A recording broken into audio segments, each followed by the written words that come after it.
Welcome to Faith Center Imus. Thank you for joining us in the service today. Now, let us listen to the ongoing message. We'll continue with our series.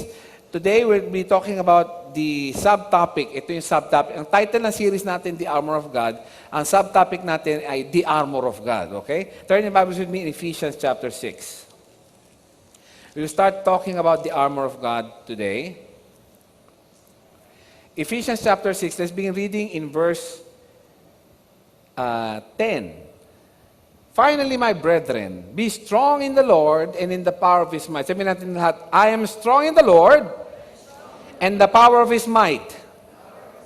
Sige, parang hindi kayo excited. I am strong in the Lord and in the power of His might.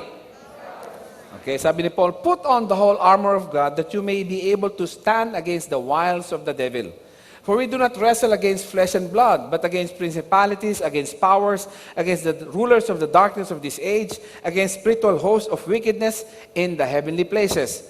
Therefore take up the whole armor of God, that you may be able to withstand in the evil day, and having done all to stand, stand therefore, having girded your waist with truth, having put on the breastplate of righteousness, and having shod your feet with the preparation of the gospel of peace.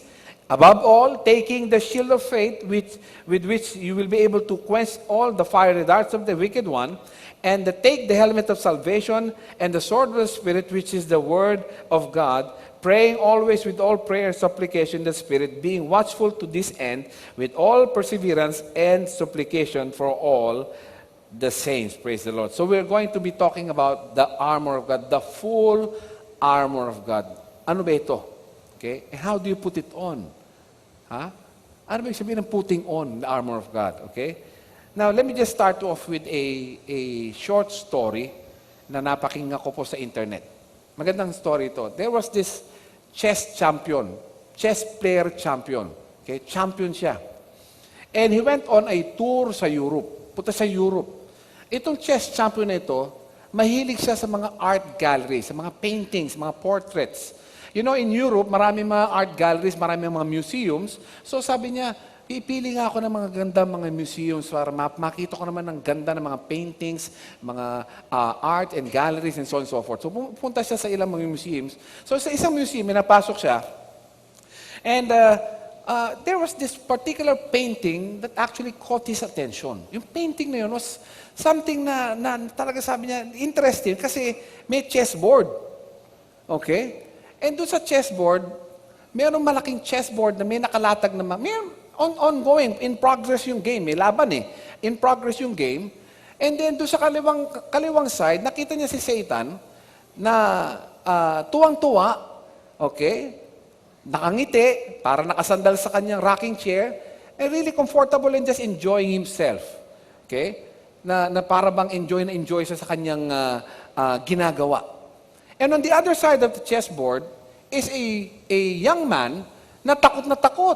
Sa sobrang takot, pinapawisan, halos kinakagat na yung kuko sa kanyang ngipin. Takot na takot. Talagang he was really fearful and depressed for that matter. Okay? Naintindihan ng chess champion, sabi niya, kung ano ibig sabihin ito, nung makita niya yung title nung painting. Nakalagay doon sa painting checkmate. Checkmate. Okay? Kaya pala nakaganon si Satan because Satan was about to make his move to get the soul of that young man. Nakita niya. Kaya takot na takot itong young man. Eh dahil chess player siya, tinitigan niya yung painting. Alam mo, hours niya tinitigan, pinag-aralan niya. After about 2 hours niya, na pinag-aralan, tinitingnan lahat ng mga what are the other moves. Lumapit siya doon sa isang caretaker ng museum. Sabi niya, excuse me, do you have a chessboard lying around? Sabi niya, yes, I have a chessboard. Ginawa niya, nilatag niya yung chessboard in front of the painting at nilagay niya kung ano ayos nung chess nung side ni Satan at saka yung side nung young man. And then, tititigan niya yung painting, tititigan niya yung chessboard niya. Tititigan yung painting, tititigan yung chessboard niya. About mga 10 times siya tinitigan yung painting at saka yung chessboard niya, bilang kumanto siya, napangiti siya. Sabi niya doon sa painting, sabi niya, kung nadidinig mo lang ako, kaya kong alisin yang takot sa mukha mo, yang pawis sa noo mo, at yang pag-aalangan mo. Okay? Dahil akala mo lang na nanalo si Satanas. Sabi niya ganon. Pero meron siyang nalimutang move. Hindi sa kanya ang final move. Ang final move ay sa iyo. Can you say amen? So notice, sabi niya, kasi ako champion ako, alam ko yan eh, alam ko to eh. Alam ko tong laro na to eh. Meron siyang na-miss si Satanas. Meron siyang na-miss na move. Na ikaw, hindi siya ang last move, ikaw ang may last move. Kaya lang, painting ka eh. Ha? Painting ka eh. Sabi niya ganon. Pero kung nadidinig mo lang ako, sabi niya ganon, panalo ka. Sabi niya ganon. Now, that is actually the situation between God and the devil ever since creation, di ba? Nakita natin, ang Bible is full of move and counter moves. Remember, when God created the angelic host, di ba? Giniri ng Lord ng angels. And then, ano ang counter move ni Satan? Counter move ni Satan ay nag-rebel siya and he took 1/3 of the angels. And anong ginawa ang move ng Lord? Gumawa ng move ng Lord, nag-create siya ng tao. Create siya ng tao, and then, kinounter move ni Satan na dinaya niya ang tao to give the authority to him. Okay? So, nag-move na naman ng Lord, gumawa siya ng protection, ng covering dun sa mga tao, yung balat ng animals, di ba? And then, ano ginawa ng counter ni Satan? Pinapatay ni Satan si Abel kay Cain.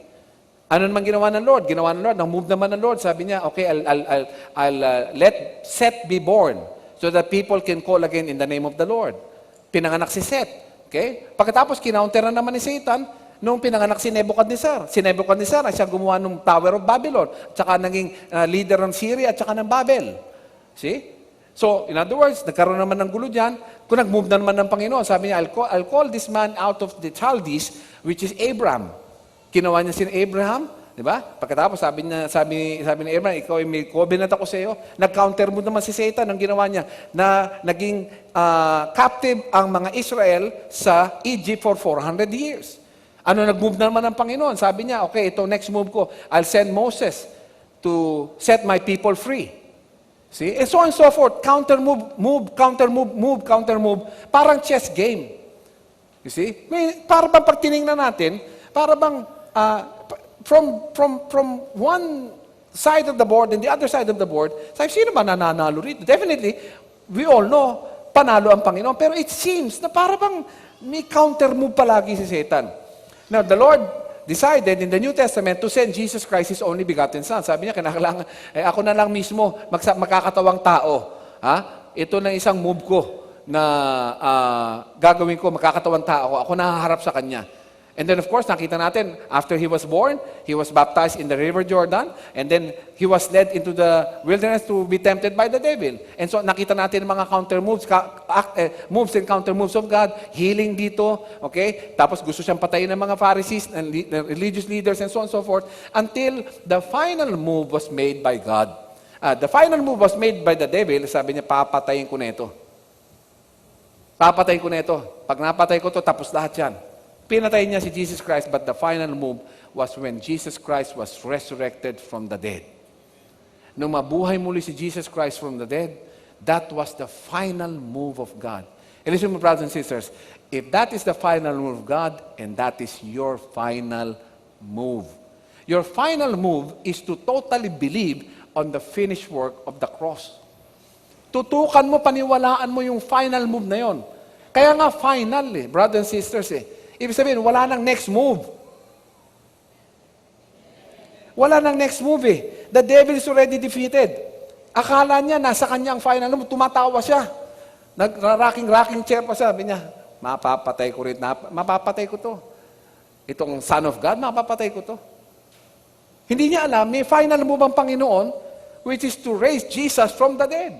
Now that He is risen from the dead, we have the option tayong lahat, even though some people are actually being crazy sa kanilang mga problems, sa kanilang mga situations that they face in life, yung depression, yung oppression, nadadaya sila sa marami, parang sinasabi ng devil palagi, sige, okay lang uminom, kailangan mo uminom, kailangan mo ng drugs, kailangan mo maging homosexual, kailangan mo maging lesbian, and so on and so forth. Okay lang yan. But you know what? Kung meron ka mga ganung pressure sa buhay, you can still make the final move. Just believe on the Lord Jesus Christ and His finished work at the cross, and you have made your final move. Amen? After that, amen, praise the Lord. Come on, bless the Lord, hallelujah. Praise God. Now, after that move, everything is going to be the blessing of the Lord, the grace of God. I did not say there will be no more trouble. Satan will always try to tempt you, but you will always overcome once you get fixated on the final move of God. Can you say amen? Praise the Lord. So that is the final move of God when the Lord was raised from the dead, and that is our move. Whatever Jesus purchased with His blood at the cross is for you, and it is your inheritance. See, that is your inheritance. That's why Ephesians 6:10, sabi rito, be strong. Finally, my brethren, he's actually concluding. Finally, my brethren, be strong in the Lord and in the power of His might. Paul is saying, do not trust in your performance and ability, but put your trust on the final move of God, the finished work of the cross that gave us the victory. Doon ka magtiwala sa final move of God that gave us the victory. Praise the Lord. Hallelujah. And itong armor of God, sabi niya, put on the whole armor of God. The armor of God, actually, interestingly, para mabigyan natin ng background nito, notice in the armor of God, it is divided into 3 parts. Armor of God, yung binigay sa atin, armor. Divided into 3 parts. The first 3, actually, the belt of truth, the breastplate of righteousness, and the shoes of peace, was preceded with the word having. Having, it is actually the derivative word of the verb of to be. Having. To be. Okay? Yan ang sabi, having. And then, yung shield of faith, the helmet of salvation, and the sword of the Spirit was preceded by the word taking. The verb taking. Having, or to be, or yung being, at saka yung taking. Okay? Parehas verb yan. Okay? Then this tells us that the first 3 armor is who you are in Christ. You already have the truth. You already have the righteousness. You already have the peace of God. That's who you are. That's your nature. Bible tells us in Matthew chapter 5, I believe, blessed are the peacemakers, for they are the children or the sons of God. See? So, peacemaker tayo dapat. In other words, this is our nature. This is who we are. The day we got born again, this is what we have received from the Lord as an inheritance. Praise the Lord. Now, all of these are part of the inheritance, don't get me wrong. But the first 3 armor is referring to who you are in Christ. Praise the Lord. Now, look at the next 3. The next 3 is yung the shield of faith, the helmet of salvation, and the sword of the Spirit. Preceded by the verb taking. Okay? So this actually tells us that these are the weapons that we have in Christ. What we have in Christ. Okay? Kanina, who you are in Christ. And then the last 3 is what you have in Christ. And these weapons are available to us as the need arises. Nasa atin yan. Pinagkatiwala sa atin yan. So, dalawang hati ng 3 bahagi. The first 3 is who you are in Christ. The last 3 is what you have in Christ. So, yan ang buong armor of God. See? Okay? Just get the idea, no? Yan ang buong armor of God. Now, the armor of God was given to us as a protection from the devil The day we got born again. Naibigay na sa atin yan. It's not something na wala pa sa atin. It is already yours. In fact, if you study, it is part of your inheritance. Part ng inheritance natin yan. Okay? Kailangan lang natin malaman, as Christians, is you must know how to activate or use it or put it on. Pero nasa iyo na yan. Okay? You just have to know how to activate it, how to use it, or to put it on. See? Now turn your Bibles with me in Colossians to show you that malaking part ng inheritance natin yan. Hindi man nabanggit yung buong armor, but that is part of the inheritance. Colossians chapter 1. Colossians chapter 1.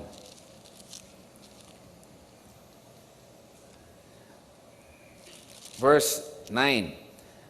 Paul is praying here. For this reason, we also, since the day we heard it, do not cease to pray for you and ask that you may be filled with the knowledge. Sabihin natin lahat, knowledge. Knowledge of His will. Ha? Knowledge of will. Sabi niya na malaman ninyo ang kanyang kalooban. Okay? In all wisdom and spiritual understanding, that you may walk worthy of the Lord, fully pleasing Him, being fruitful in every good work, and increasing in the knowledge of God, strengthened with all might according to His glorious power, for all patience and long-suffering with joy, giving thanks to the Father who has qualified us to be partakers of what? Partakers of what? The inheritance of the saints in the light. Ano yung part ng inheritance? That He has delivered us from the power of darkness and conveyed us into the kingdom of His Son, of the Son of His love, in whom we have redemption through His blood and forgiveness of sins. Kaya sabi niya, Jesus has delivered us from the power of darkness. Not only that, not only did Jesus deliver us from the power of darkness, He gave us an inheritance. Pag sinabi inheritance, hindi limitado sa pera. Ha? Especially when we're talking about the inheritance that we receive from God. Ha? So I can conclude na itong armor of God is part of our inheritance. If you're a child of God, na-inherit mo itong armor of God na ito. But you have to put it on. You have to know how to use it or to activate it. Kasi sayang. Hindi natin mapapakinabangan kung di mo alam gamitin. And there are so many Christians today na even though they have the armor of God, natatalo pa rin sila ni Satan because they don't know how to use the armor. See? So that is how we need to get a hold of this revelation. The armor is used to defend us from his deception, the deception of the devil. Sabi na, balik tayo sa Ephesians, Ephesians chapter 6. Ephesians chapter 6, verse 11. Put on the whole armor of God that you may be able to stand against the wiles of the devil. The word wiles simply means methodology, strategy, or trickery. Mga pandaraya. Sabi ni Paul, isuot ninyo ang buong armor, hindi yung kalahati, hindi yung konti, kundi lahat ng armor, buong armor ng Panginoon, sabi niya, para makapanindig ka sa mga pandaraya ni Satanas. Ha? That's the issue with believers today. Yan ang issue sa ating mga mananampalataya eh. Nadadaya na tayo ng harap-harapan, wala tayong nagagawa. Ha? Yung mga lalaki may asawa na naghanap ng pangalawa, nadaya yan eh. Yung mga lalaki na gusto maging babae, nadaya yan. O yung babae gusto maging lalaki, nadaya yan. Wala silang pangontra, hindi na alam eh. Ha? Akala na yun ang natural. And then, nakakalungkot, Satan has made us to believe sa buong mundo na yan ang normal dahil ngayon pinapayagan ng ikasal ang same sex. Kakasalan dalawang babae, kakasalan dalawang lalaki. Para bang normal na lang. Ngayon yung may society tayo dito na nagrereklamo dahil kung pumayag na raw sa Amerika, dapat pumayag na rin daw dito. Kaya lang, dahil religious country tayo, hindi pumapayag ng mga religious groups. Pero imagine, they think that that is the norm dahil nadaya sila. See? Nadaya sila. And the sad part is, may mga professing Christians na nadaya ng kanilang pagiging homosexual. Nadaya. See? They don't understand that there is this weapon given to you. Huh? The weapon is who you are in Christ and what you have in Christ. Available sa ating lahat yan, kaya lang hindi natin alam eh. And I tell you, anong pakinabang ng isang bagay kung hindi mo nalalaman paano gamitin? Ha? In fact, there are some things sa bahay, makagamitan, na may purpose talaga. Merong use siya for this particular thing, pero hindi nagagamit para dahil hindi niya alam paano gamitin. See? Hindi niya alam paano gamitin. So ngayon nangyayari, na-abuse niya. Hindi niya alam paano gamitin eh. Sayang naman. Merong purpose yun, merong usage yun, but you don't know how to use it, hindi mo napapakinabangan, na-abuse mo pa, ginagamit mo sa ibang bagay. And that is what's happening with the Christians today. Minsan, nagagamit natin yung breastplate of righteousness sa mali. Yung sword of the Spirit sa mali. We don't even know. A sword of the Spirit is a two-edged sword. That is actually what is coming out of your mouth. And sometimes, tayo, pag masama loob natin, masakit ang sinasabi natin sa ibang tao eh. Ginamit mo yung sword na yon, yung word, na I'm not talking about the word of God, but yung word mo na sinabi mo na matalas, nakakasakit ng kapwa. So alam mo naman na nakakasakit ng kapwa, and yet gustong-gusto mo sabihin pa rin. So that is in a way, using the word as a weapon towards another, kung masama loob mo. So, meron kang ganun palang knowledge. Alam mo na, ang word is a sword, okay? Eh, bakit ginagamit mo ng mali? You can use the proper word, which is the word of God, na gamitin mo ng tama, panlaban mo sa mga ginagawa ng kalaban. Pero hindi natin alam eh. Hindi natin alam eh, kaya ginagamit natin sa mali. So, that's the problem with the believers today. They are ignorant of what they have in Christ and who they are in Christ. That's why this is the purpose of this message, for us to know who we are and what we have in Christ. Praise the Lord. Now, by putting on or activating or using the armor of God, we can always come out victorious from every temptation of Satan. Again, sabi ng Bible, remember that people is not our problem. Ang tao, hindi problema natin. Kahit yan ang pinakamakulit na tao, pinakagalit na tao na sa buong buhay mo, matinding ginawa sa'yo, hindi pa rin yan ang kalaban mo. Amen? The Bible tells us, for we wrestle not against flesh and blood. So in other words, people are merely a conduit of the devil to harass us, but the enemy is in the spirit which cannot be seen. Hindi nakikita. Nagagamit lang ang physical kasi alam ni Satan kasi that we are a flesh being tayo. May flesh tayo, no? Meron tayong body. Na pag nga nasanggi mo yan, pwede mag-react yan.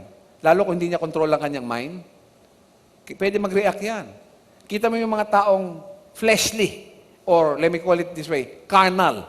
Kapag meron nagkwento ng hindi maganda patungkol sa ibang tao, pag ang attitude niya, kinagat niya yung chismis, carnal yun. Pero kung ang attitude nung kinuwentuhan ng ganito, ganyan yan eh. Dapat kung ikaw hindi carnal, kung ikaw nasa spiritual, nasagot mo ganito, hindi naman tayo sigurado dyan. Hindi natin alam yan. Mahirap yan. Mahirap magkakaganyan. Yun ang spiritual. Hindi yung kakagatin mo, talaga? Ganun ba? Tapos, hunggang ka naman, kukwento mo naman sa iba. So, kinalat nyo na ang bagay na wala na makatotohanan. Hindi mo alam kung totoo. Kinalat mo na. Nasira na yung tao ng base sa chismis. See? Pero kung spiritual ka, pag nakarinig ka ng ganun, bigyan mo na hindi naman siguro. Baka masama lang loob, baka masama lang ang araw. Kaya ganun, parang mainit ng ulo palagi. Baka masama lang ang araw. Nagmamaneho kami minsan, and then while magmaneho, cut ng cut, ganyan nga, halos tatamaan ng ibang mga sasakyan, munti ka kaming makat. Sabi ko, magagalit kasi mo, di ba? Parang, kasing driver na ito. Noong araw, pinapatulang ko yun eh. Ha? Nung teenager ako, kakat ko rin yun. Kinatak ko, kakat ko rin yun. Hahabulin ko, kakating ko rin. Karnal eh. Ngayon naman, medyo mas nag-mature na ako, tsaka born again eh. Nung born again na ako, sabi ko, pag kami gumanon sa amin, hayaan mo na, nasi-CR yan. Ikaw man ang ma-CR ng ganun, gusto mo umuwi na. Kung magkalat ka sa auto mo. Diba? Mas maganda yung ganun ang pananaw mo, kaysa doon sa masasama at magagaling ka doon sa tao, hindi mo alam kung bakit eh. Maraming ganun eh, mga panghuhus ka kagad, pagkatapos hindi mo alam na meron palang sitwasyon. Kamukha na kunento ko before, if you remember the story of a man, sumakay ng bus kasama ang dalawang anak niya, isang 5 years old at isang 3 years old. Pumanik siya sa bus, sumakay. Pagsakay sa bus, yung lalaki tumahimik na, yung mga anak ba naman naglalalakbo, nagtatakbo doon sa aisle ng bus, na nagugulo na yung mga pasahero. Naghaharutan, tumatama na doon sa mga nakaupo sa bus. Sabi ng mga tao sa bus, ano namang klaseng ama ito? Talaga ito, mga ganyang klaseng ama, hindi marunong mag-alaga ng bata yan. Tayo mo, kukulit ng mga anak ko. Hindi ako, anak ko, hindi ganyan eh. Yung mga ganyang ama, walang klaseng ama yan eh. Anong klaseng ama yan eh? Nakita na nga, ginugulo na tayo, hindi pa tinaasikas, hindi pa sinisista na anak niya. Ngayon, hindi na nakatiis yung isa. Sabi, Mister, yung anak niyo medyo nangungulit na. Kanina pa yan eh. Nagising yun, sabi ng mister, pasensya na ho kayo, pasensya na kayo. Anak, dito kayo. Ang gano'n, pasensya na ho kayo ha. Galing ho kasi kami ng ospital eh. Kamamatay lang ng mami nila, hindi ko alam paano sabihin. Kamamatay lang ng mami nila, hindi ko alam paano sasabihin sa kanila. Parang kang binuhusan ng tubig. Parang kang binuhusan ng tubig. Hindi, yabang-yabang ko. Hindi ako ganyan. Mga anak ko ganito. Itong taong to, walang ano to, hindi marunong pala ng bata ito. Hinahusgahan na. Dahil hindi naman nagsasalita yung ama. Hindi nyo alam kung bakit siya tahimik. Kung ba't di niya maasikaso dahil pati siya taranta na eh. Pero nag-decide ka na mag-decide na ikaw ay masamang tao, hindi ka magaling na ama, hindi ka marunong magpalaki ng anak. Ang dami mo na nasabi. Nung sinabi, pasensya na ho kayo. Galing na ho kasi ako ng ospital. Namatay ho ang mami nila, hindi ko alam paano sasabihin sa mga bata. Imagine that. Diba? That is what I'm talking about. The devil will always try to put negative thoughts. Magbubulong ng negatibo sa yan. Ganyan, ganito. Para sirain ang katahimikan. At nakakalungkot naman, nagpapadaya tayo. See? Don't ever allow the devil to deceive you. We are not ignorant of the wiles of the devil. Can you say amen? Okay? Again, people are not our enemy. They're just merely conduits or daluyan lamang nagagamit ni Satan para tayo i-harass. Okay? Notice in Ephesians chapter 6, verse 12. For we do not wrestle against flesh and blood, but against principalities, against powers, against the rulers of the darkness of this age, against spiritual hosts of wickedness in the heavenly places. Ano ibig sabihin nito? There are rankings in the demonic force. May ranking pa. Merong ranking yan. Hindi basta demonyo lang. Meron silang ranking. Kaya binigyan ni Paul ng pangalan ng mga tawag niya. Tawag niya rito against principalities, against powers, against the rulers of the darkness of this age, against spiritual hosts of wickedness in the heavenly places. So, in other words, kung saan umuupo si Satanas, hindi siya umuupo dun sa bahay mo lang, sa lupa. Okay? Kaya pagka yung mga artista minsan, di ba? Papasalamat sa Panginoon. Papasalamat ako sa Kanya. Tinuturo, papasalamat ako sa Kanya. Si Satanas nasa air din eh. Sino ron? Sana sinabi mo, papasalamat ako sa Kanya, sa Kanya. Yan. Tinaasan mo. Hindi, sa Kanya. Hindi mo alam kung si Satanas ang pinasasalamatan niya. See? Nalungkot nga ako, by the way, no? Na-share ko lang yung aking view. View lang ito. Kung hindi ka maniwala, di ka maniwala. Yung mga Christians na nagpo-protesta laban kay Lady Gaga. Unang-una, may pangalan, Gaga. Gaga nga yun eh. Ba't magpuprotesta ka? Eh pagka pinrotestahan mo ang pangalan na yun ni Lady Gaga, eh Lady ano ka? Sa Tagalog. Ba't papatulan mo yun? Sabi sabi nga, kung ayaw mo manood, huwag ka manood. Bakit gusto mo sigawan na mali ang tinuturo? May kanta yan, Judas daw, ganun. Ang turuan mo, anak mo. Anak mo, hindi mo kayang kontrolin yun eh. Ano na yun eh? Kilala na yun eh. Pero anak ko, kaya kong kontrolin. Anak ko kaya sabihin, anak, hindi maganda yung mga kantang yan. May kantang pwedeng pakinggan, pero hindi maganda yung mga kantang yan. Anak ko, tuturuan ko. Kaya kong disiplinahin anak ko, pero disiplinahin ko si Lady Gaga dahil magpuprotesta ako sa labas ng convention center. Ganda ng convention center natin. Ang plano nga namin na Pastor June is, later on, ma-invite si Joseph Prince. Punuin natin yung convention center na yun. Amen? Joseph Prince, praise the Lord. Pero sabi ko, itong mga to, yung holier than thou. Mas banal daw sila. Mas magaling sila. Kaya ngayon, buong Kristiyano, pati tayo naapektuhan tuloy. Tayo na dapat umunawa sa mga ganung babae na palagi natin nasa kasalanan pa siya, nasa mali pa siya. Di ba dapat tayo umunawa bilang merong pangunawa ng biyaya ng Diyos? Amen? Hindi ba base sa pag-aaral natin, si Lady Gaga ay pinatawad na ng Diyos? And yet, marireklamo. Parang sinasabi, mas banal kami dyan. Yan ang mga religious leaders ng Christianity. Yung mga taong under the law. Kung nakikinig ka sa akin, Pastor, kung ganun pa rin pananaw mo, you're under the law. Loko. See? Praise the Lord. Okay, so let's continue. Ayoko nang pumunta rin. Hindi na ako natuwa doon sa ginawa ng mga tao.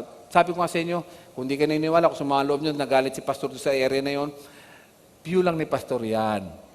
Wala akong sinasabi na itong aking pananampalataya. View lang ni Pastor yan. Can you say amen? Okay, praise the Lord. Now, Paul is admonishing the church at Ephesus that the armors given to us, if properly understood, can help us in the evil day. May evil day eh. No? Evil day. Sabi rito, verse 13, therefore take up the whole armor of God that you may be able to withstand in the evil day and having done all to stand. Now, ito'y maraming mga Bible scholars, maraming mga pastors and teachers that are saying that the evil day is the day of tribulation, something like that. They go further na pagdating ng panahon na yon, you don't have to go there eh. You just go to your personal evil day. Ano ibig sabihin ng evil day, personal mo? Yung evil day where Satan is tempting you. That can be your evil day. And remember this, that Satan will attack you or tempt you where you are weak the most. Kung saan ka mahina. Yan ang maring evil day mo. I think hindi naman siguro yung sa tribulation pa ang evil day. But every time that you are being tempted by the devil, ng mali, ng alam mong hindi tama, that could be your evil day, that particular day. You can use the armor of God, particularly. Hindi mo kailangang gamitin armor of God. At saka ko nagagamitin armor of God pagdating ng evil day. Pagdating ng tribulation, sabi nila. No, the evil day can be every day. Every day that you get temptations from the devil, that can be an evil day. Can you say amen? So you use the armor on every evil day. Every temptation, use the armor. You see? Kapag ka tinetempt ka ni Satan, gamitin mo yung armor. Hindi ko antayin yung pagdating pa nung, sabi kasi ng isang Bible scholar, kaya nga, that day, sabi, that's a definite lang. Doon yan sa ano. No, it's not in the future. Every day can be the evil day on you, on your life. Pag saan ka mahina? Kung mahina ka sa babae, diyan kayo titempt ni Satan. Kung mahina ka sa pera, diyan kayo titempt ni Satan. Kung mahina ka sa unforgiveness, diyan kayo titempt ni Satan. Kung mahina ka sa pag-ibig, diyan kayo titempt ni Satan. That may be your evil day. In fact, today, as I'm speaking, you may be experiencing the evil day.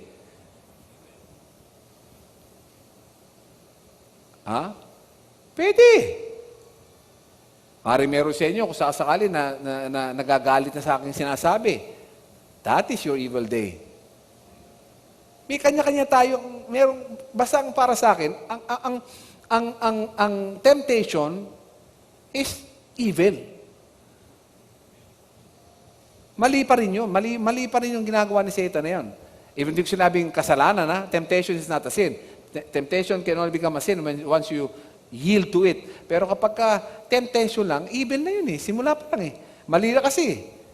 That can be your evil day. Can you say amen? See? So hindi kinakailangan sa ibang araw pa. You have to also understand that while operating the armor of God, that it is important that you, having done all to stand, stand. Sabi niya rito, therefore take up the whole armor of God, verse 13, that you may be able to withstand in the evil day, and having done all to stand, verse 14, stand therefore. Nagawa ko na lahat, pastor eh. Tayo! Nadapa ako, tayo! Nagkamali ako, tayo! Tayo! Stand! Huwag ka magmukmuk. Hindi iba pag nagkamali kasi, pag nagkamali ka, paspasan mo, dumi sa katawan mo, tayo, lakad. Amen. Eh, nagawa ko na lahat. Tuloy! Tayo pa rin. Tagal ko na nag-aantay sa panalangin. Tuloy, antay pa rin. Tagal ko na hiningi ito. Tuloy, antay pa rin. 10 taon na, 20 years ko na hiningi. Tuloy pa rin. Doon makikita kung talagang nananampalataya ka nga. See? Kahit gaano katagal yan, kung talagang nasa puso mo yan at yan ang nais ng Diyos para sa iyo, mangyayari yan. Praise the Lord. Hallelujah. So stand therefore. Bible tells us in Hebrews, let me show you, Hebrews chapter 4, anong pang-stand natin? Hebrews chapter 4. Sabi rito in verse 14, seeing then that we have a great high priest who has passed through the heavens, Jesus the Son of God, let us hold fast our confession. Let us hold fast our confession. Hebrews 10:23. Look at this.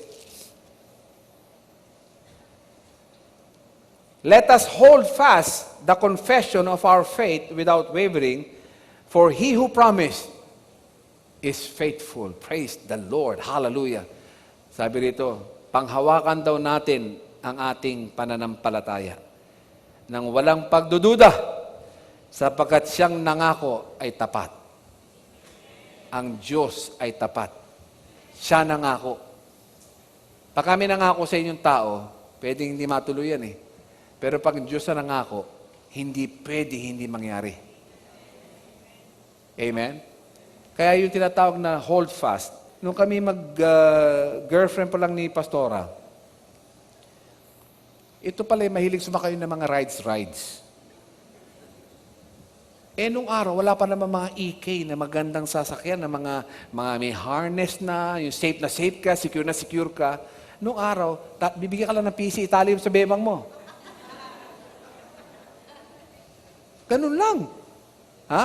Kamukha nung octopus nung araw. Yun simple lang, umiikot na yun. Gumaganong-ganon pa and everything. Kaya lang, pag sinara na yung nag-lock na, sasakay ka, lalak na gano'n.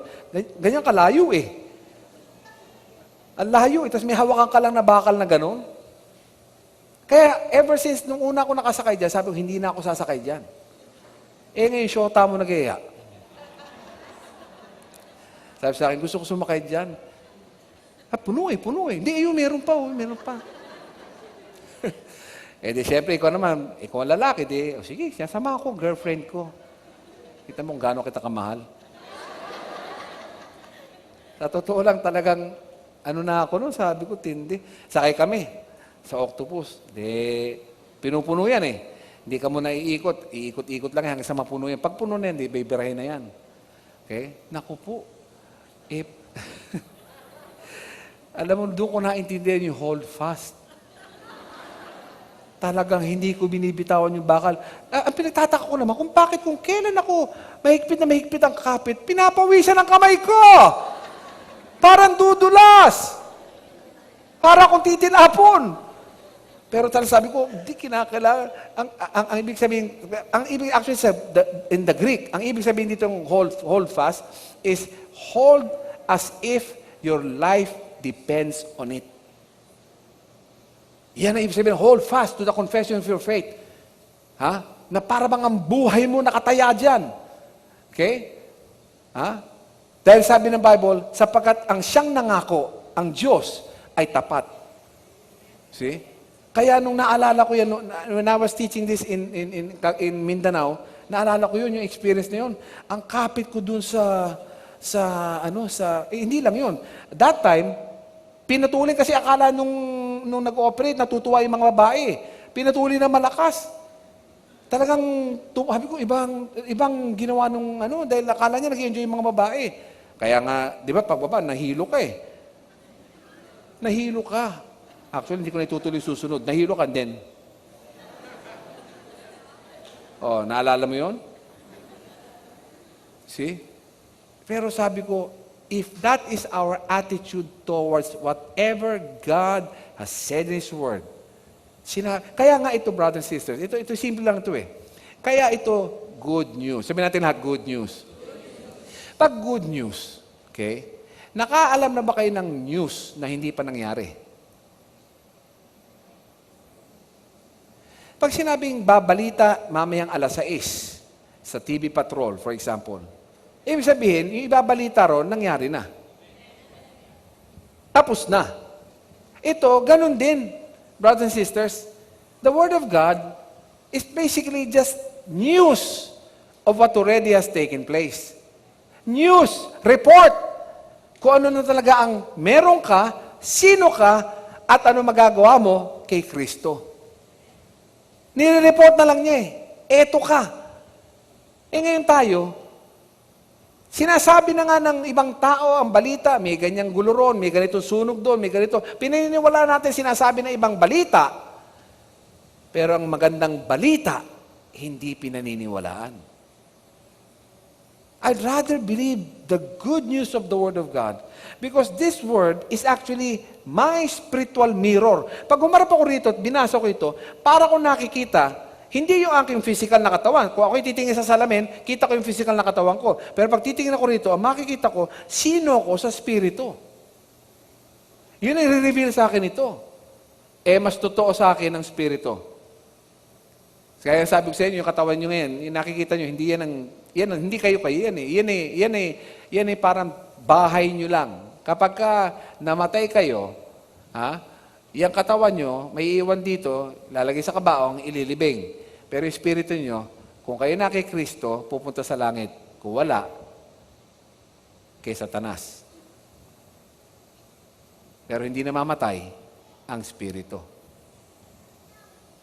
Can you say amen? See?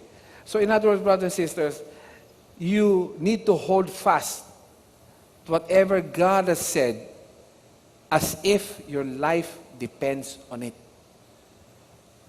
Yung ganun ba? Na para bang, buhay ko ito eh.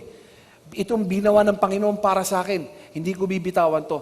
Bibitawan ko na itong mga bagay na ito na mga walang kasiguruhan sa buhay ko. Bibitawan ko yan.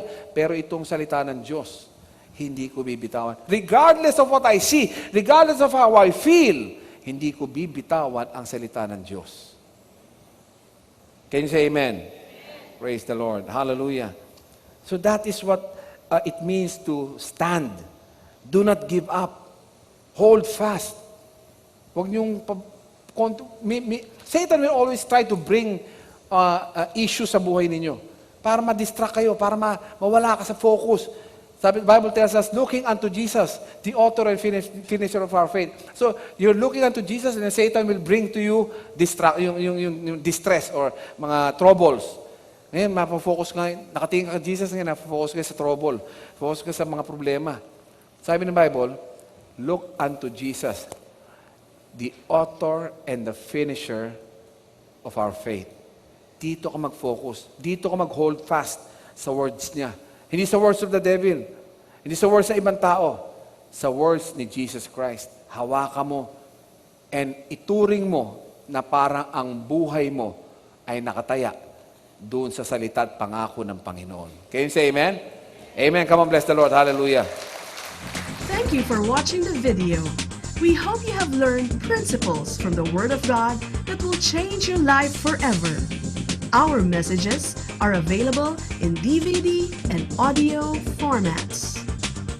You may contact us at the following phone numbers: 046-471-3516 and 046-515-7459. If you want to sow to assist us in proclaiming the gospel, you may deposit to Jesus Faith Christian Fellowship, BPI Savings Account Number